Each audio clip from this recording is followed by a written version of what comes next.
అయితే అమరావతి మునిగిపోయిందని కొంతమంది తప్పుడు ప్రచారాలు చేస్తున్నారని సీఎం చంద్రబాబు మండిపడ్డారు. అమరావతి మునిగిపోవాలని వాళ్ళ కోరిక. అమరావతి నాశనం కావాలని ఉంటే రాసుకోండి, కానీ దుష్ప్రచారం చేస్తే సహించేది లేదు. తప్పుడు వార్తలు రాస్తే మాత్రం సహించేది లేదు. దాన్ని రుజువు చేయాల్సిన బాధ్యత కూడా వాళ్లపైనే ఉందని చంద్రబాబు వార్నింగ్ ఇచ్చారు. ఒక ముఖ్యమంత్రిగా తననే మభ్యపెట్టారని చంద్రబాబు అన్నారు. బాబాయిని గొడ్డలతో చంపేసి గుండెపోటని నమ్మించారన్న చంద్రబాబు రెండో రోజున నారాసుర రక్త చరిత్రాన్ని రాశారని గుర్తు చేశారు. ఆ రోజే రుజువు చేయమని బొక్కలో పెట్టాల్సింది, అది చేయలేదు కాబట్టే బరి తెగించారని ఆగ్రహం వ్యక్తం చేశారు. ఇప్పుడు కూడా అలాంటి ఘటనలు జరుగుతున్నాయని హెచ్చరించారు.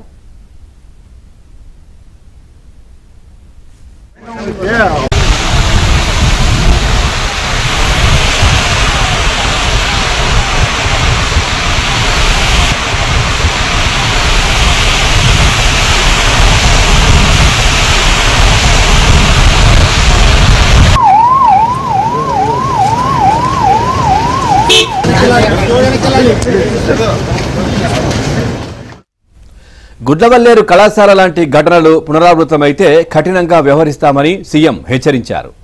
ఎక్కడైనా ఆధారం ఉంటే ఇవ్వాలి, తెలిస్తే చెప్పాలి, కావాలని దుష్ప్రచారం చేయడం చాలా తప్పన్నారు. ఆడబిడ్డల శీలాన్ని కూడా తాకట్టు పెట్టేలా అవహేళన చేసే విధంగా తప్పుడు ప్రచారం చేయడం కరెక్ట్ కాదన్నారు.